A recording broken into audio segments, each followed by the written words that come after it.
¿Qué sucede cuando una fuerza imparable se encuentra con un objeto inamovible? El 6 de marzo de 1945, en los bosques de Alemania, no se trataba solo de una pregunta filosófica. Era una cuestión de vida o muerte.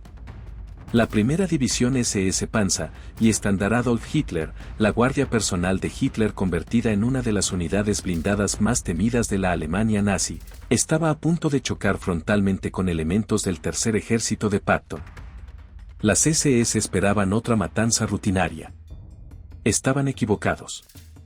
Esta es la historia de cómo el coraje, el ingenio y la absoluta terquedad de los estadounidenses convirtieron lo que debería haber sido una masacre en una de las defensas más notables de la Segunda Guerra Mundial.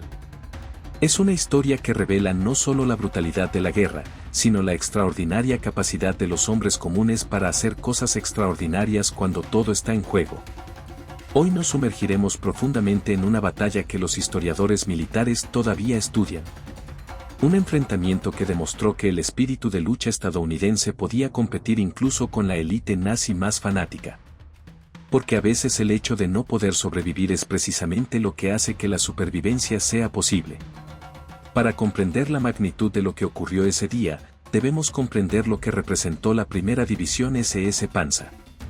Formada en 1933 como la unidad de guardaespaldas personal de Hitler, la Liban Darta había evolucionado en algo mucho más siniestro y letal en 1945. No eran simples soldados. Eran verdaderos creyentes, elegidos cuidadosamente por su lealtad fanática a la causa nazi y su demostrada capacidad para infligir bajas devastadoras a cualquier enemigo al que se enfrentaran. En marzo de 1945, el Ipstandata se había ganado una reputación que infundía miedo en los comandantes aliados de toda Europa. Habían encabezado las invasiones de Polonia, Francia y la Unión Soviética. Habían luchado con salvaje eficacia en la batalla de las Ardenas apenas unos meses antes, dejando un rastro de prisioneros estadounidenses ejecutados a sangre fría en Malmi. Cuando los informes de inteligencia indicaron que la primera SS estaba tomando posición, las unidades aliadas supieron que les esperaba la pelea de sus vidas. Pero esa mañana de marzo en particular, no se enfrentaban a cualquier unidad aliada. Estaban a punto de encontrarse con elementos del Tercer Ejército del general George S. Patton, específicamente una fuerza mixta de infantería, blindados y artillería estadounidenses que había sido endurecida por meses de combate continuo en toda Francia y Alemania. Estos no eran reclutas verdes. Se trataba de veteranos que habían aprendido a luchar contra la maquinaria de guerra alemana en sus propios términos. El escenario era una serie de colinas boscosas cerca de la ciudad alemana de Stadtkirch, donde las fuerzas estadounidenses habían establecido posiciones defensivas mientras esperaban órdenes para su siguiente avance ofensivo. Lo que obtuvieron en cambio fue la furia total de las SS. El curso de la colisión se había fijado semanas antes, ya que el avance implacable del Tercer Ejército había debilitado las líneas de suministro y dejado a ciertas unidades en posiciones expuestas a lo largo de las líneas del frente que cambiaban rápidamente. Patton, que nunca rehuía las acciones agresivas, había estado presionando fuertemente a sus fuerzas para mantener el impulso mientras la Alemania nazi se desmoronaba. Pero el impulso conlleva riesgos. Y el 6 de marzo, esos riesgos estaban a punto de pagarse con sangre. La posición defensiva estadounidense no fue elegida por sus ventajas tácticas. Era simplemente el lugar donde se encontraban cuando las SS atacaron. Una compañía de infantería de la 94 División, apoyada por un pelotón de tanques Sherman de la 8ª División blindada y una batería de obuses de 105 milímetros, se encontraron defendiendo una serie de líneas de crestas que ofrecían campos de tiro decentes, pero opciones limitadas para la retirada. El capitán James Morrison, el oficial estadounidense de mayor rango en el lugar, había recibido información fragmentaria sobre blindados alemanes que se movían en su dirección, pero nada lo había preparado para lo que surgió de la niebla de la mañana. El sonido distintivo de los motores de los tanques alemanes, diferente de los estadounidenses, resonó en el bosque. Luego apareció la visión que había significado la perdición para tantas unidades aliadas anteriormente. Las siluetas angulares de los tanques Panzer IV y Panzer acompañados por el temido Tiger II, todos con la insignia distintiva de las primeras SS. Lo que Morrison y sus hombres no sabían era que este ataque de las SS era parte de una estrategia alemana más amplia y desesperada. Con la guerra claramente perdida, los comandantes nazis estaban enviando a sus unidades de élite restantes a ofensivas cada vez más imprudentes, con la esperanza de infligir suficientes bajas a los aliados para forzar algún tipo de acuerdo negociado. Se había ordenado al Luftwaffe que rompiera las líneas estadounidenses y creara caos en las áreas de retaguardia, lo que podría interrumpir todo el plan operativo de Patton. La batalla que se desarrolló durante las siguientes 18 horas encapsuló todo lo que hacía que el modo estadounidense de hacer la guerra fuera diferente del enfoque alemán, donde las SS dependían de un coraje fanático, un equipamiento superior y una doctrina táctica establecida. Los estadounidenses trajeron algo más difícil de cuantificar, pero igualmente poderoso. Adaptabilidad, ingenio y un enfoque igualitario del mando que permitió que surgieran buenas ideas desde cualquier nivel de la jerarquía. Cuando el primer asalto de las SS se produjo al amanecer, siguió el modelo alemán habitual. Blindados concentrados apoyados por infantería, diseñados para atravesar las líneas defensivas y aprovechar el avance. Los tanques Panzer IV lideraron el asalto, con sus cañones de 75 mm buscando posiciones estadounidenses mientras los granaderos SS se movían a través del bosque para flanquear los puntos fuertes.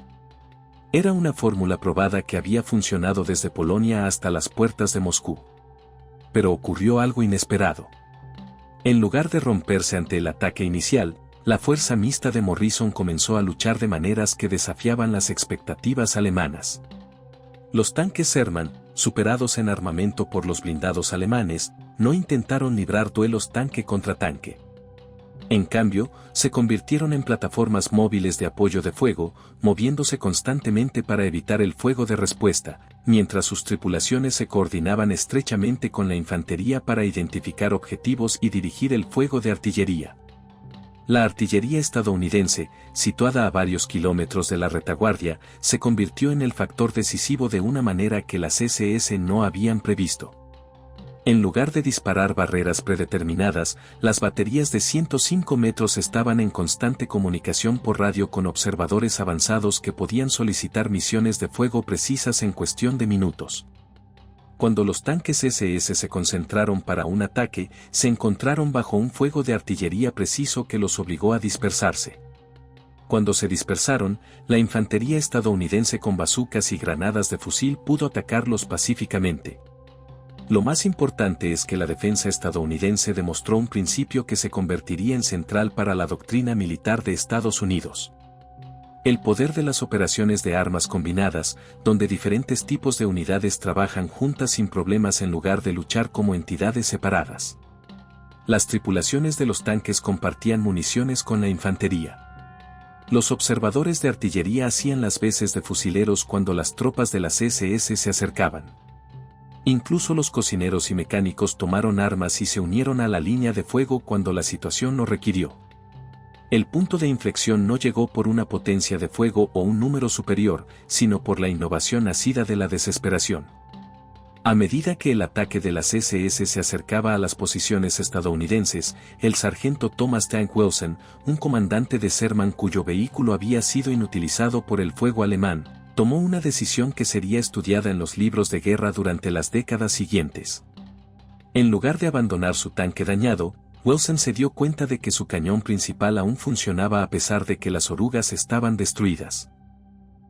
Le ordenó por radio a los otros blindados estadounidenses que formaran un semicírculo defensivo alrededor de su Sherman inmovilizado, creando lo que los tácticos militares luego llamarían un erizo blindado, una formación donde los vehículos dañados se convierten en plataformas de armas estacionarias mientras las unidades móviles brindan protección e información sobre los objetivos. El concepto funcionó porque aprovechó las fortalezas estadounidenses y anuló las ventajas alemanas.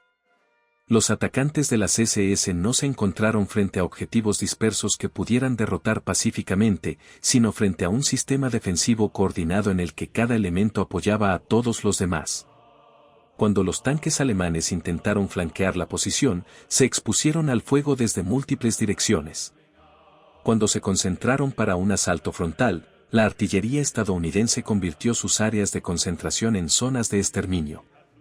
Pero la innovación más crucial vino del soldado de primera clase Roberto Martínez, un operador de radio que había inmigrado de México apenas 5 años antes. Martínez se dio cuenta de que el patrón de ataque alemán seguía un ritmo predecible, ataques breves e intensos seguidos de periodos de reagrupamiento. Durante una de estas pausas, sugirió al capitán Morrison que podrían utilizar las frecuencias de radio alemanas capturadas para monitorear las comunicaciones de las SS y anticipar sus próximos movimientos.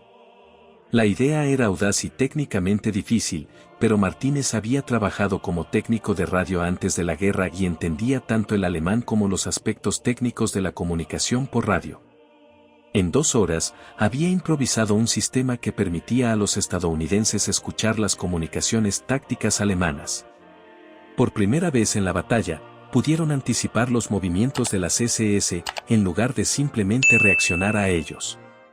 El éxito de esta defensa improvisada plantea profundos interrogantes sobre la naturaleza de la eficacia militar y los factores que determinan la victoria en combate.